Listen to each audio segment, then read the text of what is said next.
Olá pessoal, tudo bem? Aqui é a professora Ana, da Prefeitura Municipal de Itapevi. Estou aqui para mais uma vez a gente fazer algumas das atividades que estão lá no site da Prefeitura, no link Lição de Casa. Vamos lá para as atividades de hoje? Vamos começar com língua portuguesa. Observem a imagem aqui abaixo. O que vocês acham que está representando essa imagem? Eu vejo ali um papel com algumas coisas escritas, tem um envelope que também tem algo escrito nele. Quem conhece esse tipo de material aqui? O que será que é? Já viu na sua casa? Bom, pessoal, estamos falando sobre carta. Carta é uma forma muito bacana da gente se comunicar com as pessoas, da gente dar notícias, da gente ficar sabendo notícias, da gente contar as novidades. Não é tão comum, como eu estava dizendo, hoje em dia, mas ainda existe e é tão gostoso receber uma carta. Então, vamos lá para saber um pouquinho mais sobre ela. Na atividade 1, você vai observar esta imagem. Então, eu gostaria de te convidar a fazer a leitura. Se você tem alguma dificuldade para ler, pede para alguém ler junto com você. E aqui vai explicar, além do conteúdo, vai te mostrar como que a carta é estruturada. Você, do segundo ano, com certeza já estudou receita. Então, a gente já sabe que a receita tem um modo de se escrever. Todos os gêneros textuais, né, todos os tipos de texto têm o seu jeitinho certo de escrever. E cartas é a mesma coisa, tem uma estrutura. Vamos ver, então, quais são as partes importantes da carta. A gente precisa colocar o local de onde nós estamos escrevendo e a data daquela escrita. A gente faz uma saudação, né? Então, olá, aqui, por exemplo, querida Karina, a gente vai dizer olá, tudo bem? A gente vai pensar lá de um jeitinho carinhoso de iniciar a carta. Depois, vem o corpo da carta. O que é esse corpo da carta? É aquela notícia que eu vou dar para a pessoa, as informações que eu quero passar, a pergunta que eu quero fazer. Então, eu vou escrevendo tudo ali bonitinho. E temos a despedida, que é a finalização. Com carinho, até mais, até breve, sem mais. E a gente sempre coloca uma assinatura que é o nosso nome. Então, você vai nessa primeira atividade fazer a leitura e observar muito bem todas estas partes da carta, tá bom? E aí nós vamos para a atividade 2. Aqui vai ser uma coisa muito legal. Bom, você vai escrever uma carta para um amigo que você está com saudade. Nessa época de quarentena, a gente está com saudade de muitas pessoas, não é verdade? Pessoas da nossa família, um amigo. E você vai ter a oportunidade, então, de exercitar aquela aprendizagem que você teve ali sobre a estrutura da carta e fazer uma carta para alguém. Que tal? O que você acha? Eu acho que vai ser muito gostoso e você vai se divertir e vai pôr em prática esse conteúdo, certo? Agora vamos para a atividade de matemática. Bom, na lição de hoje, nós vamos começar a estudar sobre medidas de capacidade e massa. Olha só que nome complicado. O nome é complicado, mas não é difícil, você vai ver. Para que você possa aprender mais sobre esse conteúdo que eu estou falando aqui, você vai assistir um vídeo que está nesse link aqui. Então, copia o link, coloca no YouTube que você vai ver uma aula explicando tudo bonitinho o que é capacidade, né? Medidas de capacidade de massa. Quando a gente fala isso, a gente está falando simplesmente do peso. Só que o peso, quanto que eu peso, quanto que esse objeto pesa, a gente usa esse termo, peso, mas o nome correto é massa. Bom, pessoal, então vamos para a atividade 1. Nós vamos falar sobre quilograma. Quilograma, pensa aí, o que será que é isso? Bom, lembra que a gente estava falando que a massa e o peso é a mesma coisa? Qual é a diferença? É que massa é o termo mais chique, vamos dizer assim, para a gente usar, porque a gente usa popularmente a palavrinha peso, né? Então, o quilograma é uma medida do peso.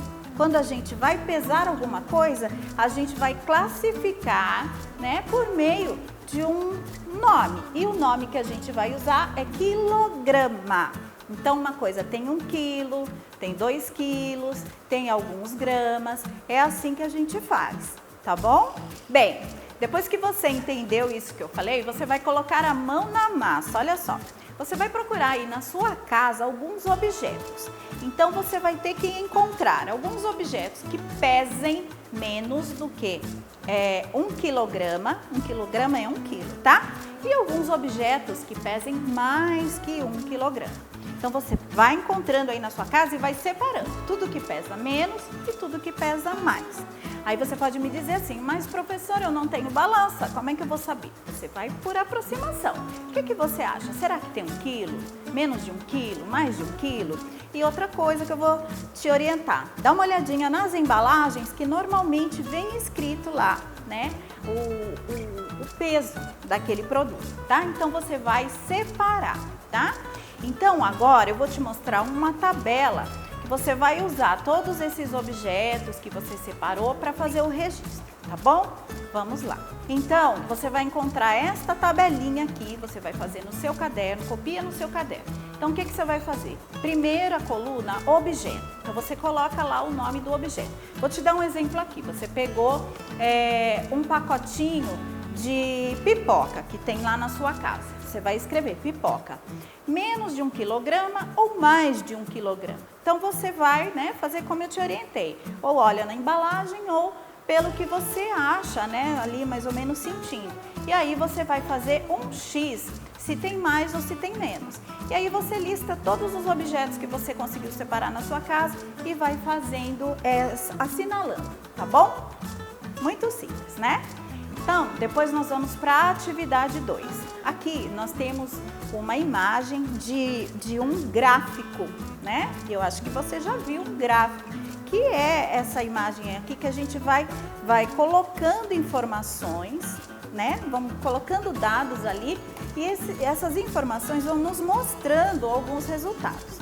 Então, aqui a gente vai encontrar o nome de algumas crianças, da Maria, da Laura, da Carla, da Alice, do Caio e do Theo. Aqui na minha imagem ficou um pouquinho fora de lugar, mas eu vou te explicar. A Maria está embaixo da coluninha amarela, a Laura do roxinho, a Carla do verde e assim por diante. Então, a gente vai observando que cada um aqui tem uma altura e isso está representando a massa daquela criança, ou seja, o peso que ela tem. Então, olha, observe bem e aí você vai responder estas questões. Na A, qual é a criança com maior massa? Né? Então, olha lá naquele gráfico que você vai saber, coloca o nominho da criança aqui. Qual é a criança com menor massa? E qual é a diferença de massa entre elas? Aí aqui você vai ter que fazer uma continha muito simples. Tenho certeza que você vai conseguir e vai responder. Agora vamos para a atividade de ciências. Bom, nós vamos falar então sobre as estações do ano. Então, primavera, que é a estação em que nós estamos, verão, outono e inverno. Você tem uma estação do ano preferida? Eu tenho. Bom, na atividade 1, o que é que você vai fazer? Você vai observar a imagem e vai escrever a qual estação do ano aquela imagem se refere. Por quê? Porque cada estação do ano tem algumas características, não é mesmo? Por exemplo, estamos na primavera.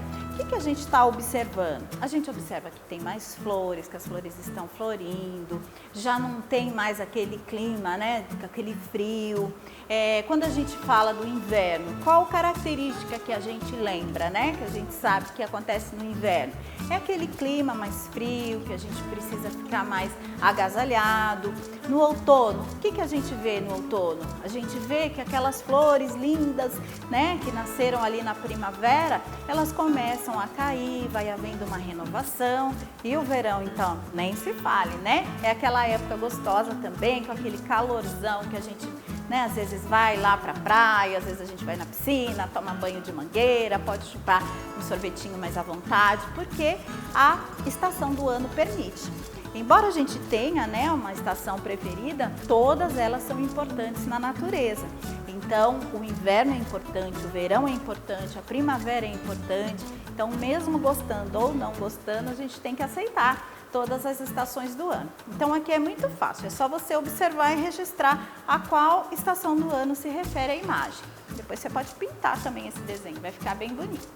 Na atividade 2, é só você fazer uma leitura aqui desse texto que está falando aqui, né, também sobre as estações do ano. E aí você vai para esta parte aqui responder essa questão. As estações do ano, temos dias chuvosos, quentes, frios, dias de muito vento, nublados, e aí você vai marcar com o X o dia que você mais gosta. Você gosta quando está sol ou você prefere quando está aquele dia mais friozinho, chovendo, nublado? Assinala com o X. E depois, como está o dia hoje? Hoje, o dia em que eu estou aqui fazendo esse vídeo para vocês, é um dia ensolarado. Mas, de repente, você está vendo aí num dia que o tempo está diferente. Então, você vai observar as imagens e vai assinalar conforme estiver o dia aí na sua casa.